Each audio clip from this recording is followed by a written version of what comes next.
hermano Julio, para que Dios lo siga usando, y creo que el día de mañana sale en la Querétaro. Vamos a estar orando mucho por él y por su familia. Por algo Dios te bendiga y que te siga usando. Muchas gracias. Buenas tardes, hermanos. Buenas tardes. Sí, como lo dice Manolo, el día de mañana, si Dios quiere, a mediodía vamos a estar regresando a casa. Mi familia y yo a Querétaro vamos a estar saliendo por allá. Les pedimos de sus oraciones para que pues, todo salga bien. Gracias a Dios pues, vamos en vuelo, volando y así pues, pero con 3 niños. Es muy interesante estar en un aeropuerto con 3 niños chiquitos. Entonces, pues les pedimos de sus oraciones para que el Señor nos guarde llegando allá. Y también pues para que el Señor nos cuide estando allá en Querétaro haciendo su obra, siguiendo allá, y ustedes por acá también, que el Señor siga bendiciendo a ustedes. Bien, hermanos, considerando el tema de la mañana también y algunas cosas que luego uno se pone a reflexionar, el tema que quiero abordar hoy, hermanos, tiene que ver con el de la mañana. Tiene cierta relación, no completa, pero bastante. Hermanos, ¿qué sucede? ¿Cómo trata Dios a una persona que está cometiendo pecado? ¿Cuál es la forma en la que Él va a lidiar con esa persona? ¿Alguna vez se ha preguntado eso? O más aún, ¿qué va a hacer conmigo cuando yo esté pecando? ¿Cómo me va a tratar? ¿Cómo va a lidiar con mi persona, con mi vida? ¿Me va a seguir bendiciendo? ¿Me va a detener las bendiciones? Normalmente escuchamos personas, normalmente son no creyentes, que hablan de que el Dios del Antiguo Testamento era muy duro, era muy fuerte, era castigador, y después Jesucristo es todo lo contrario, y mucho amor y muchas cosas, cuando realmente la Biblia dice que el Señor es uno y es el mismo, no ha cambiado, y la forma en la que Él trata ha sido la misma, Él no cambia. Pero también sabemos que ahora nosotros somos creyentes en Cristo, y muchas veces cuando, bendito Dios, su palabra, sea a través de la lectura, sea a través de un sermón, y a veces hasta de un canto, toca nuestro corazón, nos redarguye y nos hace ver que algo que estamos haciendo no está bien. Yo no sé ustedes, pero a veces llega la pregunta, bueno, ¿cómo me va a tratar el Señor a mí? Hermanos, hay 4 formas, no que así diga la Biblia en un versículo, hay 4 formas ahí. Yo se lo estoy tratando yo lo estoy buscando simplificar. Hay 4 maneras en las que Dios trata, se dirige o lidia con el pecado de una persona, o con una persona que está en pecado, que ha estado cometiendo pecado o que lo está cometiendo aún. No vamos a ahondar mucho en todas, de hecho me voy a ir sobre una de ellas nada más, pero quiero darle un panorama para que esto le sirva a usted de aquí en adelante en su vida, cuando usted vea la Biblia, cuando usted esté en su diario vivir. ¿Cuáles son esas 4 tipos de personas con las que el Señor va a lidiar con su pecado? Estas 4 personas, hermanos, las podemos primero partir en 2. Es muy diferente cómo Dios trata con una persona que ha cometido pecado o que está pecando, si es no creyente o si es creyente. Son 2 mundos distintos, 2 formas diferentes. Esa es la primera división. Y la segunda división en ambas, que es básicamente igual, es si esa persona es rebelde y no quiere arreglar ese pecado, a si sí la quiere arreglar. así se apercibe de él y dice, tiene razón, ya no quiero continuar haciendo eso. Entonces, tenemos 4. Tenemos el no creyente, que no quiere, que entiende que está pecando, no quiere arreglarlo. Ese es uno. Tenemos el no creyente, que entiende ahora que está pecando y ya no quiere hacerlo. Y luego del otro lado tenemos al creyente, que entiende que está pecando, pero no quiere corregir su manera de vivir. Y tenemos al creyente, que entiende ahora que está pecando, porque lo que está haciendo no le agrada a Dios y quiere detenerse. Es diferente, hermanos, cómo Dios va a lidiar con cada una de esas cosas. Entonces, para hacerlo rápido, sencillamente les puedo decir que Dios trata como hijos, con ese amor de disciplina, de esa búsqueda de corrección, de buscar redarguir, sin destruir, sin acabar con la persona al creyente. Jamás el Señor va a lidiar con un creyente aun y cuando esté pecando. Y aun y cuando él concienzudamente quiera continuar, nunca lo va a buscar destruir. Eso no es el Señor. Él no va a buscar jamás la destrucción, aún de un hijo suyo obstinado.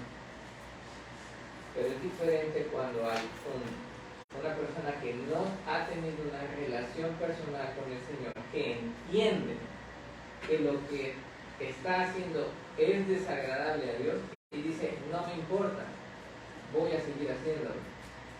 Allí yo ya no puedo meter más por esa persona. Porque entonces tenemos ejemplos de muchas naciones y personas en la Biblia. Ahí es donde quiero que vea la Biblia y diga, ok, ahora entiendo por qué a veces se ve tan duro y a veces no. Ahí tenemos entonces el ejemplo de muchas naciones paganas, no creyentes, que se obstinaban en hacer lo malo, no son hijos de Dios, el Señor les advierte, no responden, entonces sí, en muchos casos venía destrucción. Pero cuando un no creyente se da cuenta, alguien le predica como Jonás, alguien le predica como Felipe cuando se acerca al etíope eunuco, alguien le predica como Cornelio, alguien en primer momento le predica como a Zaqueo, y se da cuenta que su vida ha sido de ofender a Dios y que existe un Dios, etc., y se arrepiente, entonces el Señor lo que hace es llevarlo a un arrepentimiento que lo empuje hacia su familia. Es diferente. Hasta aquí, hermanos, voy siendo claro, no quiero revolver. Luego nos pasamos al otro lado. Cuando estamos hablando de un creyente, sea que quiera dejar su pecado o no quiera dejar su pecado y quiera continuar, el Señor nunca, hermanos, nunca, que quede claro, jamás va a destruir la vida de esa persona. Es más, podríamos decir, la palabra que el Señor usa cuando se trata de alguien que no quiere arrepentirse en uno creyente, la palabra más quizás adecuada sería venganza. El Señor toma venganza de sus, le llama así, enemigos. Pero ni aún así, porque el Señor es bastante paciente aún con los no creyentes. Pero con un hijo suyo no es eso. Con él lidia con disciplina. Como cuando uno tiene a sus hijos y aún así ese hijo le dice, ya, deja de estar molestando a tu hermano, y no quiere, tú no lo destruyes.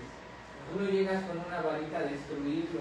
Tú no llegas con la chancla, el cinto, lo que usted use, a destruirlo. Tú lo que quieres es reprenderlo para que entienda que lo que está haciendo está mal y se detenga. Es lo único que quieres, que se detenga, que deje de hacerlo, que entienda que está mal y se detenga. El Señor en general nunca quiere la destrucción de nadie. Y lo dejó muy claro en Ezequiel capítulo 18 y capítulo 33, donde él dice, yo no quiero la muerte del impío, sino que se vuelva de su mal camino, aun y cuando no son creyentes. Entonces tenemos al creyente que ha estado haciendo algo por ofender a Dios, voy a dejar de lado un poco al que no quiere arrepentirse. Porque yo pienso que aquí habemos creyentes que cuando nos hace ver el Señor que algo no le agrada, queremos detenernos, ¿verdad? Todos los que estamos aquí queremos detenernos cuando el Señor nos muestra que algo en nuestra vida está mal, ¿cierto o no? Digo para saber. Perfecto, ¿no? ¿Qué sucede entonces? Si ustedes como yo somos de esos creyentes, sabemos que el Señor no nos va a destruir, que lo suyo es disciplinarnos, que lo suyo es darnos un castigo que sencillamente nos muestre que hemos estado obrando mal, que nos estamos comportando como hijos del enemigo cuando ya somos hijos del rey. ¿Qué hacer entonces? ¿Qué es lo que tengo yo que hacer y qué es lo que va a hacer Él cuando yo responda a esa disciplina suya o a esa llamada de atención? Porque el Señor se detiene bastante antes de ejecutar una disciplina en sus hijos. Él advierte. ¿Qué va a hacer Él ante mi reacción en su advertencia? Hermanos, quisiera llevarles por favor a el libro de Génesis y que vean conmigo la vida de un hombre que era parte de la familia de Dios. Estamos hablando de los orígenes del pueblo de Israel, de alguien que es bisnieto de Abraham y que se comporta mal. En Génesis, hermanos, capítulo 37, está escrita la historia de José. No es José el personaje, es uno de sus hermanos. Y sin tener que ver toda la historia, yo estoy apelando a que usted todos los días a las 5 de la mañana se levanta a leer su Biblia. No. Pero que ha leído esta historia, la conoce al menos. José, el penúltimo hijo de Jacob, es el favorito de Jacob, malamente no debería haber sido así, pero bueno. Y entonces Jacob lo trata demasiado bien, le pone su túnica de colores. José tiene varias imprudencias, hermanos. José no era tan perfecto, él tenía sus partes imprudentes, José también. Y después se va a dar cuenta él mismo de ello. Pero su papá lo alienta, ¿no? Le hace su túnica, no lo pone a trabajar como los demás. Al darle una túnica así, le estaba quitando de chambear con el ganado. O sea, no se puede trabajar en el campo con una túnica de colores. Entonces básicamente le está diciendo, usted qué hace aquí en casa, que tus hermanotes se vayan a trabajar, tú no. Y entonces eso provoca la animadversión de sus hermanos, al punto de que lo toman, lo pescan y lo meten en un pozo. ¿No es así? Lo querían matar, de hecho, pero Rubén los detiene, lo arrojan a un pozo. Y entonces, hermanos, aparece por primera vez, bueno, ya había aparecido, pero aparece en escena la parte que quiero resaltar de uno de sus hermanos, de Judá. Judá y José van a empezar a ser los protagonistas de esta historia hasta el final. Ambos van a ser coprotagonistas, uno y otro. Cuando José está en el pozo, dice la Biblia, en el versículo Génesis 37, 25, dice, y se sentaron a comer pan y alzando los ojos miraron, y aquí una compañía de ismaelitas que venía de Galaad, y sus camellos traían aromas, bálsamo y mirra, e iban a llevarlo a Egipto. Entonces, ¿quién? Judá, hermanos, dijo a sus hermanos, ¿qué provecho hay en que matemos a nuestro hermano y encubramos su muerte? Él es la mente maestra. Venid y benditámosle a los ismaelitas. Es todo lo que vamos a estar viendo de Judá, hermanos. Porque aquí en adelante voy a apelar a su memoria. Judá es el que decide venderlo. Judá es el que es la mente maestra detrás de toda la trama de sus hermanos por vender a José, engañar a su padre y dejarlo en la ignorancia. Rubén no. Y después lo triste, hermanos, es que, y es por eso que le digo que ellos dos van a ser los protagonistas, mientras José se va a Egipto, viene un capítulo extraño. ¿Nunca le ha parecido extraño el asunto del capítulo 38 en medio de esta trama? De pronto la historia, en lugar de seguir del 37:6 hacia la historia de José, hace una pausa completa. Deja de hablar de José, deja de hablar de Jacob y empieza a hablar de Judá. Y entonces cuenta la historia de Judá, que se aleja de sus hermanos, se casa, tiene 3 hijos, 2 de ellos mueren, y viene una trama muy triste en la que su nuera lo engaña y él termina acostándose con su nuera sin saberlo, engendra hijos de su nuera. Es un punto muy triste en la vida de Judá. Es un punto en el que uno dice, ¿cómo llega alguien allí? Pero es que, hermanos, la vida de este hombre venía en declive. Venía haciendo mal las cosas y lo primero que hizo mal fue haber tenido la maldad suficiente como para decir, vamos a vender a mi hermano y vamos a engañar a mi papá. No importa el dolor de mi papá, ya no lo quiero aquí a José. Entonces la Biblia nos muestra cómo venía hacia abajo la vida espiritual, moral, emocional de Judá. Pero al final de esta historia de Judá empieza a aparecer la luz en su vida. Cuando finalmente se da cuenta que su nuera lo ha engañado para que entonces él se acueste con ella y le dé hijos. Dice el capítulo 38, versículo 26. Entonces Judá lo reconoció y dijo, más justa es ella que yo, por cuanto no le he dado a hacer a mi hijo, y nunca más la conocí. Es raro, hermanos. Es una frase muy pequeña, pero de mucha importancia. Es una frase breve, donde Judá dice, ella es más justa que yo. Pero póngase a pensar en la vida, invéntese un personaje, o piense en alguien que su vida ha estado de mal en peor, que su maldad se ha ido denigrando, se ha ido degenerando, que llega a un punto de decir, ¿sabes qué? Esta persona es más justa que yo, porque yo hice algo mal y él no. Hay una persona más que hizo eso, ¿se acuerdan? Hay una persona más que dijo, yo soy el malo, él no debe estar sufriendo, yo sí me lo merezco. ¿Quién? El ladrón en la cruz. Y el Señor tomó en cuenta esa simple y sencilla expresión y lo que después dijo esta persona para decir, eres salvo. Él reconoció que era pecador y que lo que estaba recibiendo era justo, y reconoció que el que estaba a un lado era el Salvador. Esa es la potencia de esta expresión en Judá.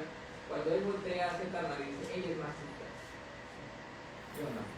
Yo le negué a mis hijos y todo está pasado por mi culpa. Y entonces, hermanos, la Biblia vuelve a girar hacia José y empieza una historia en paralelo entre José y Judá cuando José ya está en el trono de Egipto. De nuevo, le dejo de tarea que la estudie usted en casa. Es más, ahí va la lectura de esta semana. Yo lo que le puedo añadir es lo siguiente. Cuando José ve a sus hermanos venir, conoce la historia, ¿se da a conocer de inmediato? No. Empieza a hacer varias cosas. Uno cree, se las está desquitando, José. No, hermano. O tal vez está jugando con sus hermanos. No, hermano. José los está poniendo a prueba. Específicamente, la última y más grande prueba es sobre Judá. Primero los acusa de espías y encarcela a 2 de ellos porque él quiere ver cómo reaccionan sus hermanos a que les priven de su gente. ¿Los abandonarán allí en el pozo o van a volver por ellos? Cuando ellos regresan, primera palomita, mis pero ya traen a Benjamín. Y entonces dice la Biblia que cuando los hermanos están allá y Jacob les dice, vuelvan por Simeón y por Leví, por Simeón, y compren más de comer, dice la Biblia, si ustedes me acompañan en Génesis capítulo 42,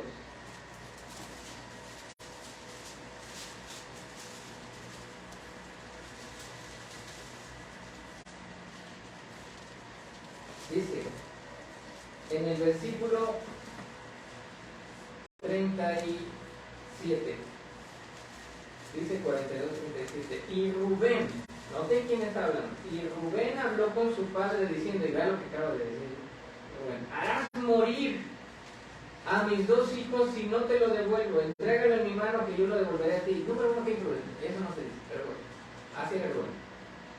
Y entonces Jacob le contesta, no descenderá mi hijo con vosotros, pues su hermano ha muerto y él solo ha quedado, etcétera, etcétera. Cuando Rubén se ofrece a darle a Benjamín, no le va a pasar nada y da un trato muy ridículo, su papá le dice no. Pero observe qué pasa cuando en el capítulo siguiente Judá es el que hace. Dice el versículo 1, el hambre era grande en la tierra, y aconteció que cuando acabaron de comer el trigo que trajeron de Egipto, les dijo su padre, volved y comprad para nosotros un poco de alimento. Respondió Judá, diciendo, aquel varón nos protestó con ánimo resuelto, diciendo, no veréis mi rostro si no traéis a vuestro hermano con vosotros. Y entonces Jacob se molesta y les dice, ¿para qué les dijeron?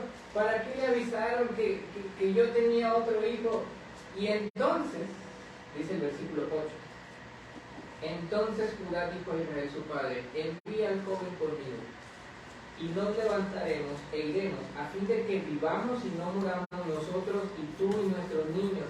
Yo te respondo por él, a mí me pedirás cuenta. Si yo no te lo vuelvo a traer, si no lo pongo delante de ti, seré para ti culpable para siempre. Y entonces, versículo 11, dice, entonces Israel su padre le respondió, pues que así es, hacer. ¿Vio quién es el nuevo protagonista ahorita en la historia? Es Judá. Y entonces, aquí dice uno, algo está cambiando en el león. Judá es su símbolo, su escudo es el león de Judá. Por eso el título del tema es Vuelve león arrepentido. Y entonces este hombre, Judá, de ser alguien que venía hacia abajo, empieza a levantar, y es porque en su vida empieza a generar cambios. Y empiezan a generar tales cambios que su papá sí le concede a él entregarle a Benjamín y no a Rubén. A las palabras de Judá sí les da importancia, pero no a las de Rubén. Cuando llegan a Egipto, de nuevo José sigue haciendo pruebas unas tras otras. Les hace culpable aparentemente a Benjamín, pero ellos, en lugar de aventarlo y abandonarlo como hicieron con él, van a defender a Benjamín. En lugar de decir, sí, haz lo que tú quieras, los demás dicen, no, tómanos a nosotros por siervos. Cuando él nos ofrece una cena y la mayor parte se la da a Benjamín y está viendo a ver qué dicen los demás, porque él le dio más a Benjamín y no al resto, ellos no dicen nada de Benjamín y siguen gozándose y dicen, ya no son envidiosos con el menor. Ahora sí salen a defender al menor, etc. Y cuando finalmente, les digo, en este momento en el que al parecer el culpable es Benjamín de robarle la copa a José, observen lo que sucede. Dice en el capítulo 44.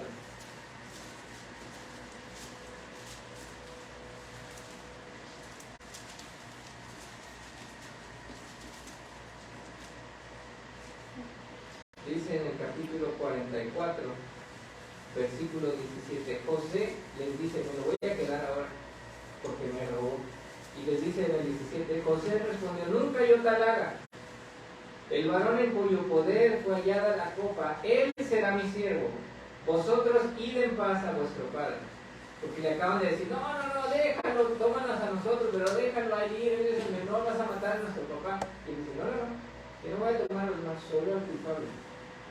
Cuando eso sucede, aquel que fue la mente maestra de vender a su hermano, aquel que dijo, vamos a deshacernos de él, y no me importa el estado emocional de mi papá, versículo 18, entonces Judá se acercó a él y dijo, ay, Señor mío, te ruego que permitas que hable tu siervo una palabra en oídos de mi Señor y no se encienda tu enojo contra tu siervo, pues tú eres como Faraón. Y empieza a hablar. Y empieza a contarle la historia de su papá. Y dice el versículo 22, el joven no puede dejar a su padre porque si lo dejare su padre morirá. Y en el versículo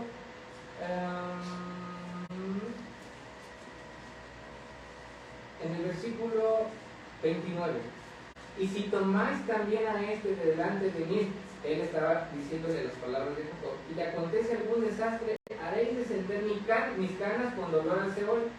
Sigue hablando Judá. Ahora pues, cuando vuelva yo a tu siervo mi padre, si el joven no va conmigo, como su vida está ligada a la vida de él, a la de su papá, sucederá que cuando no vea al joven, morirá. Y tus siervos harán descender las canas de tu siervo nuestro padre con dolor al Seol. El león, al que no le importaban las emociones de su papá, ahorita está muy preocupado. Y luego dice el 32, como tu siervo salió por fiador del joven con mi padre diciendo, si no te lo vuelvo a traer, entonces yo seré culpable de mi padre para siempre. Escuchen a Judá. Te ruego por tanto que quede ahora tu siervo en lugar del joven por siervo de mi Señor y que el joven vaya con sus hermanos, porque ¿cómo volveré yo a mi padre sin el joven? No podré, por no ver el mal, escúchelo, que sobrevendrá a mi padre. Y es, hermanos, hasta que Judá hace eso, que sucede en el versículo 1 del 45. No podía ya José contenerse. Y entonces se da cuenta. Cuando se dio cuenta que no solamente todos, sino la mente maestra detrás de la maldad que lo había vendido a Egipto, también. Cuando se dio cuenta del arrepentimiento de Judá, lo escucharon a Judá, él se está poniendo en lugar. Él está poniéndose a pensar en su papá, está poniéndose a pensar en su hermano, y él está diciendo, tómame a mí y déjalos ir a todos. Yo soy el culpable aquí. Hermanos, eso es arrepentimiento. Cuando esto sucede,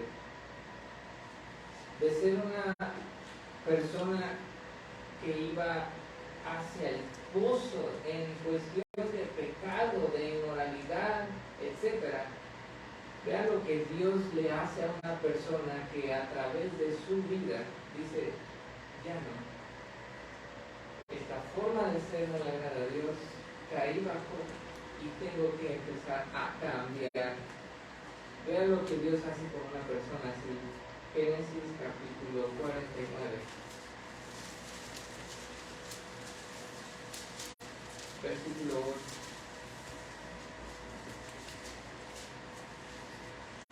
Judá, te alabarán tus hermanos, tu mano en la cerviz de tus enemigos, los hijos de tu padre se inclinarán a ti. Cachorro de león, Judá, de la presa subiste, hijo mío. Interesante eso. Se encorvó, se echó como león, así como león viejo, ¿quién lo despertará?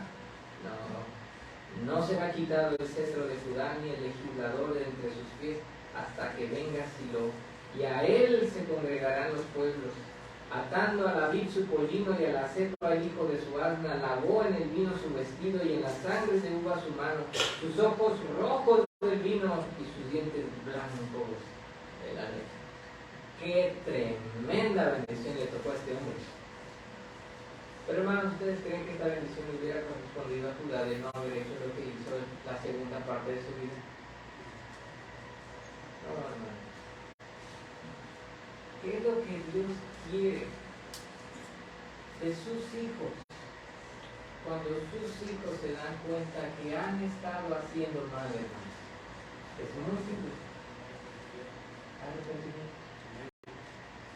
Lo único que el Señor está esperando, hermanos, cuando uno de nosotros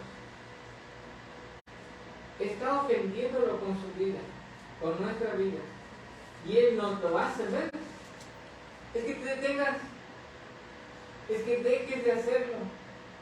Muchas veces, hermanos, uno piensa, es que el Señor no me va a perdonar. Es que, imagínate, yo ya soy su hijo y estoy haciendo esto, de seguro Dios no va a querer perdonarme.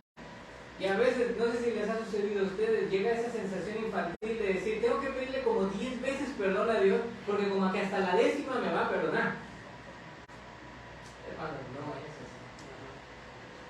Desde la primera vez que tú con un corazón arrepentido llegas y le dices, Señor, no sabía que te estaba ofendiendo. O, Señor, sabía que estaba mal, pero no sé por qué no me importaba, y ahora sí, y quiero dejar de hacerlo. Perdóname. Desde ese instante, mi hermano, mi hermana, desde tu primera oración, en una forma sencilla, no tienen que ser oraciones complejas. No tienes que decir grandes cosas, ni apelar a una teología gigante y hacer un Señor grande, Dios todopoderoso y bojo. No, no, no, no, no. En esa sencilla oración en la que tú vas y le dices, Señor, me perdonas.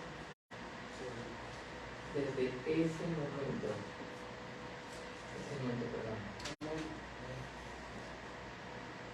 Dijo David, al corazón contrito y humillado, no despreciarás tú, oh Dios. Y lo estaba diciendo, hermano, cuando pecó con Betsabé. Lo está diciendo en el salmo que le escribió a Dios cuando se dio cuenta de lo que acababa de hacer. Cuando este gran David, que había hecho tantas cosas, de pronto se le hace fácil caer en adulterio, caer en asesinato y esconderlo, porque eso fue lo que hizo. Pero finalmente llega Natán y le dice, tú eres ese hombre. ¡Pah! Truena David en el instante. Se da cuenta que David en ese instante no dice, no, ¿cómo crees? No, yo no estoy diciendo, no es lo mismo, Natán, no es lo mismo, no me vengas. Es más, en ese momento, lo primero que dice es, sí, yo voy a ofender a David. Hermanos, esa es la diferencia entre Saúl y David, ¿sabes? Saúl nunca adulteró, Saúl solo tuvo una esposa, David tuvo varias. Y usted ve la vida de David y era, acá está metiendo la pata. Pero Dios lo perdonaba. Y sigue diciendo de la única persona en toda la Biblia que él era un varón conforme al corazón de Dios. Saúl solo tuvo una esposa, hermano, jamás adulteró, jamás andaba asesinando ahí por un complot. ¿Cuál era la diferencia? Cuando Saúl hacía algo que estaba mal, él le decía a Samuel, no, yo no hice eso, no, yo no fui, ellos me dijeron haz sacrificio, yo no hice las instrucciones, es más, yo no hice mal, yo estaba sacrificando a tu Dios, y en ese instante Dios dijo, no se voy a hacer nada de él, lo voy a quitar del reino. ¿Qué es lo que quiere de nosotros, hermano? Un corazón contrito y humillado. Nada. Vea usted la bonita historia del Señor, la que el Señor narra en Mateo, capítulo 21, versículo 28.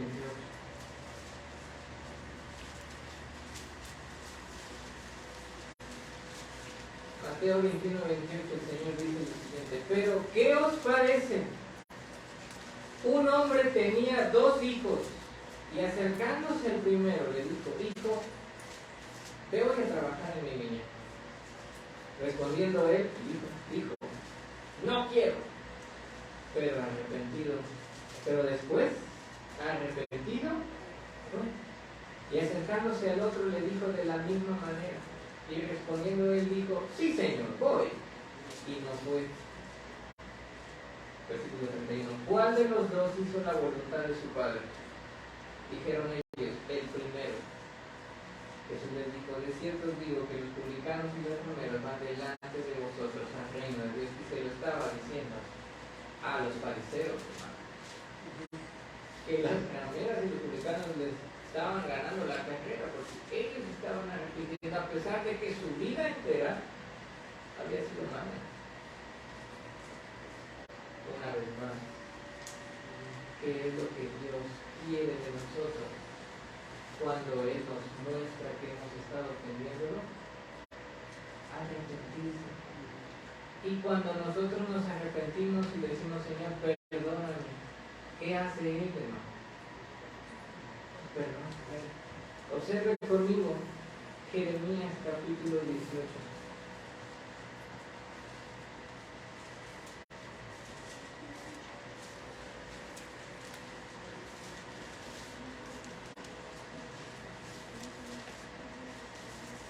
Versículo 1 en adelante.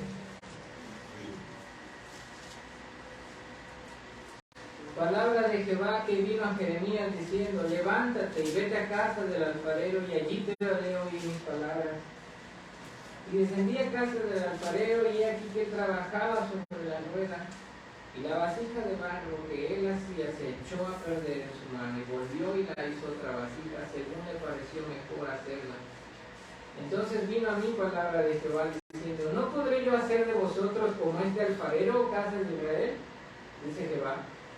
He aquí que como el barro en la mano del alfarero, así sois vosotros en mi mano, oh casa de Israel.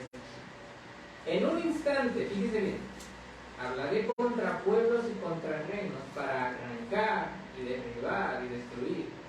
Pero si esos pueblos se convirtieren de su maldad contra la cual hablé, yo me arrepentiré del mal que había pensado en hacerles. Y en un instante hablaré de la gente y del reino para edificar y para plantar. En un instante, hermanos, de inmediato. Cuando uno se da cuenta que lo que ha estado haciendo no le agrada a Dios, y en ese instante dice, Señor, perdóname. Reconozco que he estado mal. En ese instante, hermanos, Él detiene todo. Toda disciplina. A veces, no siempre, a veces ciertos efectos o consecuencias, como le quiere llamar, de lo que hemos venido haciendo, no los para. A veces, pero a veces sí. A veces cuando lo que has estado haciendo ha estado, no sé, molestando a otras personas, el efecto de los que estén enojados contigo por un rato no lo va a detener, así que uno tiene que aguantar. Pero hay veces en las que el Señor incluso toca el corazón de esas personas y les quita cualquier molestia. Por poner un ejemplo, a veces cuando has estado pasándote rojos o estacionando donde no debes, a veces no va a detener que te pongan la multa y como quiera tienes que pagar. Pero a veces tal vez vas sencillamente llegar con un tránsito y decir, está bien, Señor, por hoy lo voy a dejar pasar, pero no lo vuelvo a hacer. Sí, me olvida, hermano, por cierto. Sencillamente va a tocar su corazón.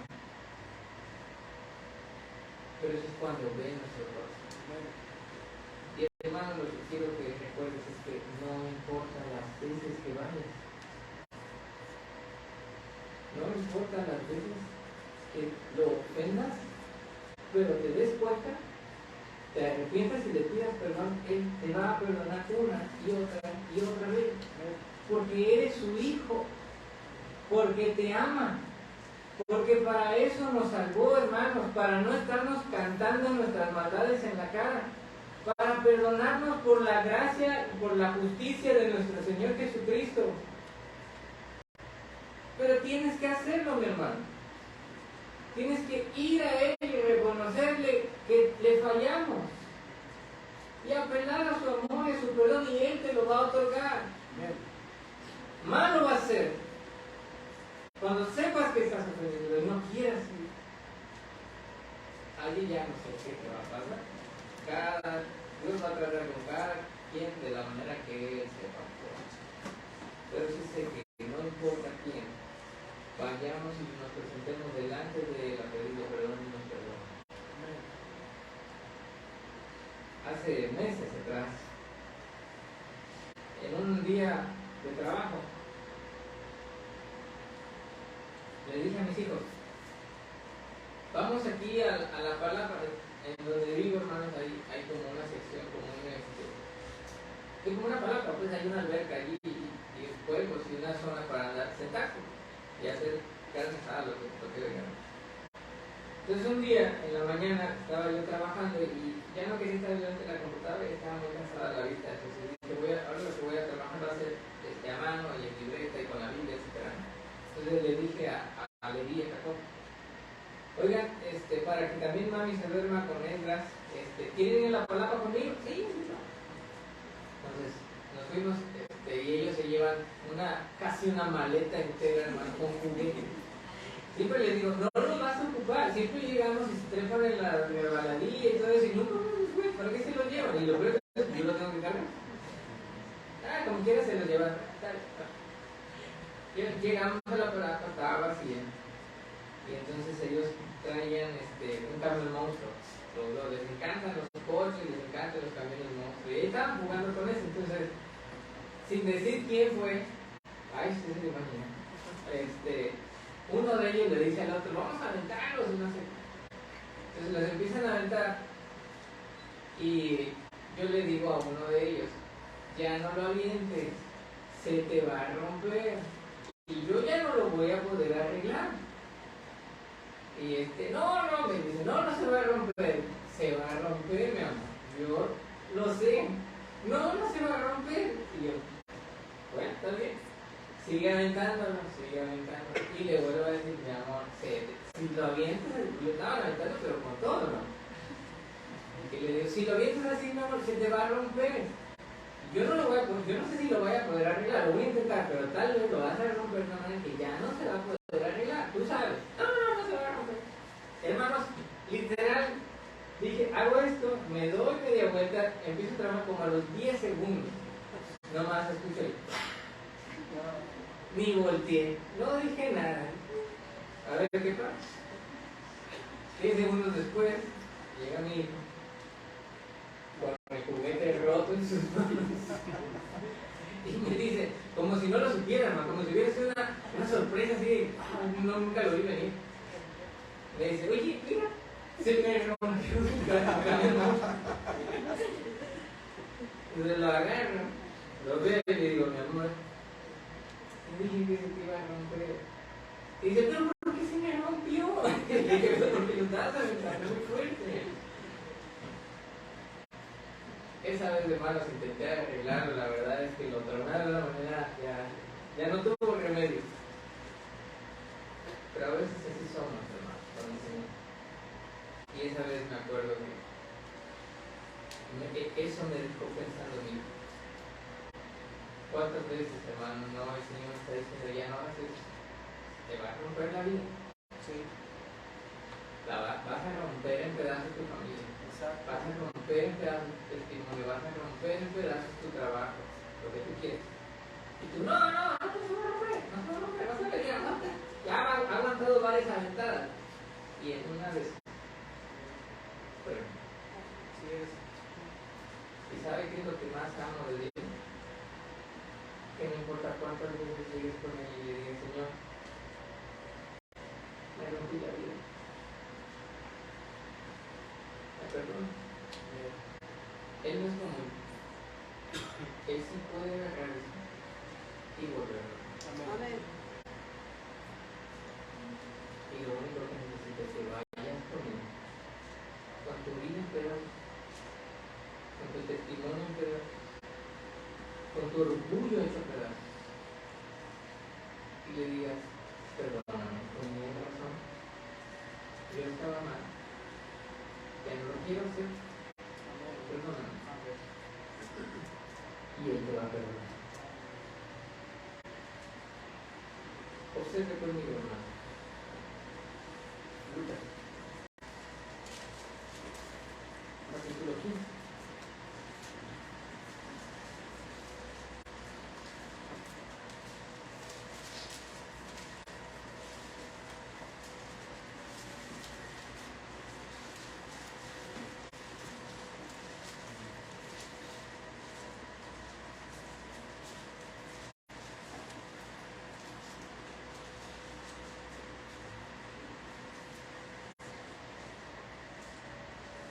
versículo 11 en adelante, que narra la historia de los dos hijos, ¿se acuerdan?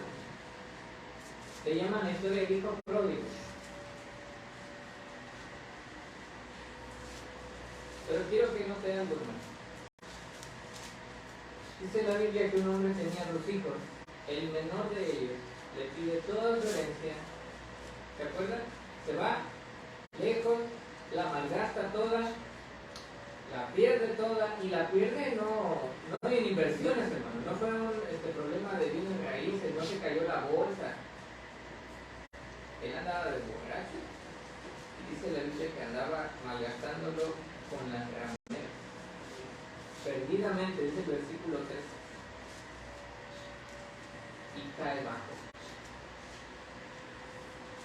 Al punto de un judío dándole de comer a cerdos, que era lo más bajo que podía hacer un judío. Trabajando para gentiles, lejos de Jerusalén y con cerdos. Y dice la Biblia que en ese momento él vuelve en sí. Dice el versículo 17, y volviendo en sí, dijo: ¿cuántos jornaleros en casa de mi padre tienen abundancia de pan? Y yo aquí perezco de hambre. Me levantaré y iré a mi padre y le diré: Padre, he pecado contra el cielo y contra ti. Ya no soy digno de ser llamado tu hijo. Hazme como uno de tus jornaleros. Y levantándose vino su padre. Y cuando aún estaba lejos, lo vio su padre. Y fue movido a misericordia. Y corrió. Y así apestoso. Y así sucio. Y así harapiento. Dice que se echó sobre su cuello y le besó. Precisamente porque lo vio así. Dice, y el hijo le dijo: Padre, he pecado contra el cielo y contra ti, ya no soy digno de ser llamado tu hijo. Antes que pudiera continuar, el padre dijo a sus siervos: sacad el mejor vestido y vestidle, y poned un anillo en su mano y calzado en sus pies, traed el becerro gordo y matadlo, y comamos y hagamos fiesta. Porque este mi hijo muerto era ya revivido, se había perdido y es allá. Y comenzaron a regocijarse. Hermanos, una cosa que a veces se pasa por alto en esta historia es que, si bien, y está bien, la podemos usar al hablar de gente que no conoce de Cristo para que venga a los pies de Cristo, la realidad es que este joven era hijo. Era hijo del padre, pues soy raro, ¿verdad? Soy hijo del papá. Era hijo de su padre. No era una persona, al menos en esta parábola, no era una persona de fuera que es prohijada por este hacendado. Era un hijo que estaba en casa, que tenía bienes y herencia allí en casa, y él decide irse al mundo. Y allá en el mundo, permíteme esta expresión, el mundo le dio una arrastrada y regresa. Y el padre nunca le quita el derecho a ser. En lo personal esto habla más de hijos de Dios que de no queridos. Habla más de hijos de Dios que por alguna razón, y razones son muchas, deciden alejarse de los caminos de Dios, deciden dejar de seguir haciendo las cosas que Dios le agrada, deciden salir del cobijo, de los caminos de Dios, etc. Y allá van y se topan duro con la pared. Esta es la forma en la que el Señor nos dice: no importa en qué estado venga, yo te voy a decir. Por eso dice el Salmo 32, y acabo aquí, hermano.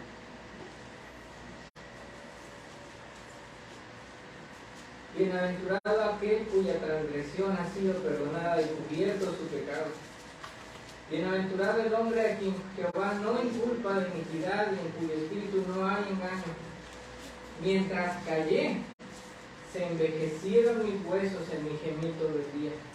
Porque de día y de noche se agravó sobre mí tu mano, se volvió mi verdor en sequedades de verano. Pero entonces, el salmista hace lo siguiente: mi pecado te declaré y no encubrí mi iniquidad. Y dije: confesaré mis transgresiones a Jehová y tú perdonaste la maldad de mi pecado. Por esto orarás y todo santo en el tiempo en que puedas ser hallado. Hermano, que ya has descubierto haciendo algo que a Dios no le agrada, no endurezcas tu corazón. El trato de Dios para una persona así es diferente del que estaba hablando. Reconoce que lo has ofendido. Ve a Él como un hijo fue a mí y dile: tienes razón, Señor. Perdóname. Ya no voy a volver a hacer eso. Ayúdame a no hacerlo. Perdóname. Y Dios te va a perdonar. Y Dios va a empezar a obrar en la restauración de tu vida. Y puedes estar tranquilo y seguro que desde la primera vez, pero tiene que ser de una manera genuina, tiene que ser de una manera en serio, sincera, honesta en tu corazón. Desde la primera vez en que tú llegues y le digas: Señor, tú eres justo, yo he pecado contra ti, perdóname. Desde ese momento Él te va a perdonar. Pero ay, hermano, ¿cuántos cristianos saben que no importa quién les diga, que no importa qué porción de la Escritura les muestres, se empeñan en hacer las cosas mal, se empeñan en vivir mal, en vivir con las obras, en vivir solo con la bendición de, pues al final cómo me voy a hacer, cuando no solamente podrían tener al cielo, sino podrían tener una vida abundante, llena de bendición y de toda la aprobación de Dios en lo que hacen, pero no quieren. Ay, hermano, que no haya ninguno de esos aquí escuchando. Que haya, hermanos, que si hay algo, digo, no siempre tiene que ver, pues, pero si hay algo que el Señor nos está mostrando, vayas, le pides perdón, arrepentido, confiando en que Él te va a perdonar, y tú decidido a dejar eso, abandonar esa vida, abandonar ese pecado, abrir los ojos, como lo dijimos en la mañana, a esa ceguera que a veces en la que a veces nosotros nos metemos. Vamos a orar, hermano.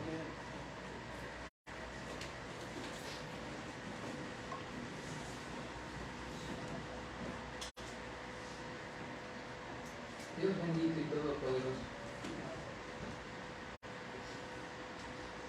Padre, te damos muchas gracias porque ahora somos tus hijos, porque tú tratas con nosotros de manera diferente. Gracias, Señor, porque te importamos tanto, no solo como para darnos vida eterna, sino como para que podamos tener una vida buena, agradable aquí en este planeta. Pero reconocemos, Señor, que a veces nos empeñamos en seguir viviendo como hijos de Satanás, cuando ahora somos hijos del Rey, cuando ahora somos luz, cuando ahora somos sal, cuando deberíamos estar dignos de la vocación con que fuimos llamados. Perdónanos, Señor. Ayúdanos a hacer bien las cosas. Y Señor, si tú tienes que lidiar con alguien aquí, guíalo al arrepentimiento, Señor. Obra en su vida, obra en su mente, en su corazón. Y que lo que sea pequeño o pecado escandaloso, sea pecado discreto en su intimidad o sea un pecado escandaloso, lo abandone. Y que no tengas tú que seguir avanzando y llegar a una decisión hermanos, así como están. Dice la palabra de Dios que Él, al que ama, disciplina y azota a todo aquel que toma por hijo. Pero lo hace para que participemos de su santidad. Mis hermanos en Cristo, si tú reconoces en la mañana o ahorita que hay algo allí incómodo, una verdad incómoda en tu vida privada, que refleja que estás haciendo algo que no le agrada a Dios y quieres arrepentirte y quieres que el Señor te perdone porque has decidido, vamos, a arrepentirte y a abandonar eso, tómate estos minutos allí en tu intimidad, allí en tu lugar, para orar al Señor en este instante. No pierdas más tiempo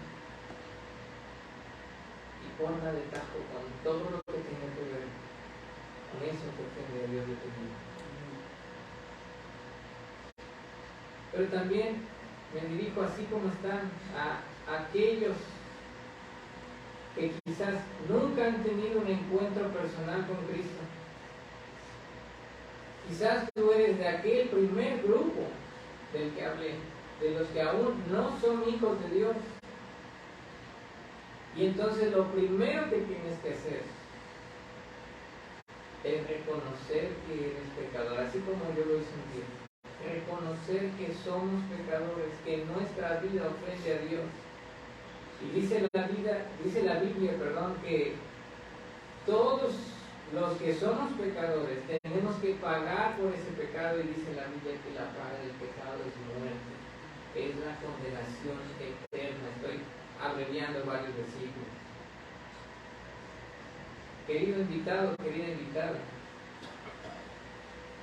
lamento decirte que si tú no has tenido un encuentro personal con Cristo, hasta este momento tú estás conduciéndote hacia el infierno. Pero también quiero decirte que para eso Dios envió a su Hijo Jesucristo a morir en la cruz. Para que si tú con humildad llegas a Él y le dices: Dios, reconozco que soy pecador, reconozco que he pecado, que te he ofendido y reconozco que merezco la condenación, pero creo en tu Hijo Jesucristo como el Salvador, como que murió en la cruz pagando mis pecados, que murió en mi lugar, que derramó su sangre preciosa y santa por mi maldad. Él es mi Salvador, no hay otro. Y resucitó al tercer día. Si tú vienes a Él, dice la palabra de Dios, que en ese momento Dios va a perdonar todos tus pecados, va a limpiarte de toda maldad, y a partir de ese instante tú tendrías vida eterna y serías un hijo de Dios, serías hecho hijo de Dios. Amén. A mí me gustaría saber si hay alguien aquí en esta tarde que dice: yo nunca he tenido un encuentro personal con Jesús. No sé, conozco de Jesús, toda mi vida he escuchado de Jesús, que el Salvador, que esto y que lo otro, pero nunca he tenido ese momento, ese del que estás hablando, de ir delante de Él a pedirle perdón y a recibirlo como el Salvador y a pedirle que salve mi alma, que me dé la vida eterna. Nunca lo he hecho, pero quiero hacerlo. Si hay alguien aquí, yo quiero animarte a que vayas al Señor arrepentido, humilde, y te pongas a cuentas con Él. Él te va a perdonar, Él te va a dar vida eterna.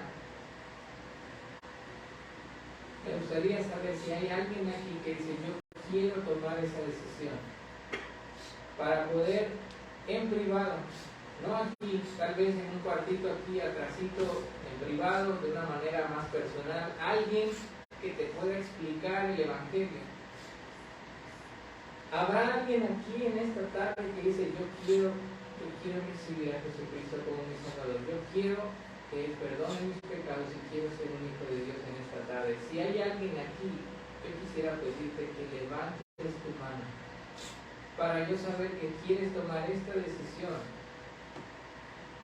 y poder presentarte a una persona que te pueda explicar cómo puedes ponerte a cuentas con Cristo. ¿Hay alguien aquí que dice, yo quiero tomar esta decisión? ¿Hay alguien aquí que dice, yo levanto mi mano porque quiero recibir a Jesucristo como mi Salvador, yo quiero que perdone mis pecados, yo quiero que Él transforme mi vida, que Él me dé una vida nueva y que me haga un hijo de Dios? ¿Hay alguien aquí que toma esa decisión? Gracias a Dios. Gracias, puedes bajar tu mano. ¿Hay alguien más que dice, yo quiero tomar esa decisión?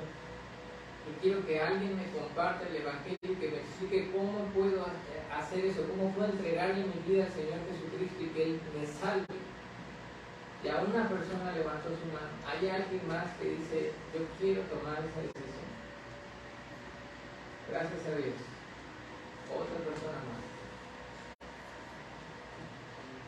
Quisiera pedirle a mi papá, si puedes, y a mi hermano Felipe, si puede abrir o algún lugarcito allá atrás, y si mi papá puede tomar a las dos personas que están allá atrás, que levantaron su mano, para poderles explicar el Evangelio. Si gustan pasar por el hermano real de mi papá, si gustan pasar con él para que en privado les puedan explicar cómo pueden ustedes recibir a Jesucristo como su Salvador.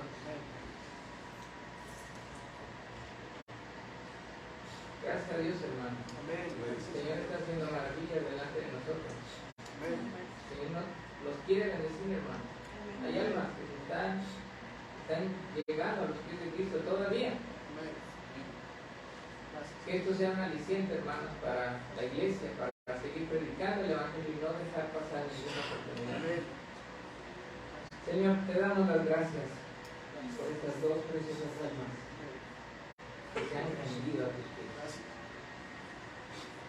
Dale palabras al consejero que les va a explicar el Evangelio y bendice sus vidas y transfórmalas. Y acuérdate, Señor, para bien de todos los hermanos aquí que estén tomando esa decisión o que estén reconfortándose en el saber que tú nos perdonas cuando estamos arrepentidos y que tú quieres lo mejor para nosotros, que nos amas y que quieres una vida santa de nosotros, porque sabes que es lo mejor. Bendice a esta iglesia y bendice a todos aquellos que se hayan puesto a hablar contigo en esos minutos, hace unos instantes. Nos ponemos en tus manos y te damos las gracias y la gloria y la honra, porque todo esto ha sido por ti. Todo fue obra de tu Espíritu Santo y tu palabra. Bendito seas. En el nombre de Jesucristo. Amén.